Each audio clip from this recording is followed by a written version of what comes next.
Hello everybody, welcome to my another video tutorial. Today I'm here to show you one great best tip. So let's get started here. So here you have multiple words and you want to combine into one. So here is the example. So if you want to make this at once, so here is one best tip. So first of all, select this all and go to your home tab, and then you can see your fill and just click here justify, and that's done. You can see here the all are merged into one sentences. So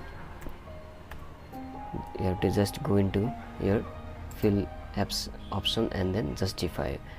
So but remember one thing, the width of this column will be enlarged, so where you can adjust at once. So if you want to do this, adjust as much as you can this column length, and then you can merge into one sentences or one line. So I hope you like this video. Please subscribe to my channel to get more daily updates, and thank you for watching this video.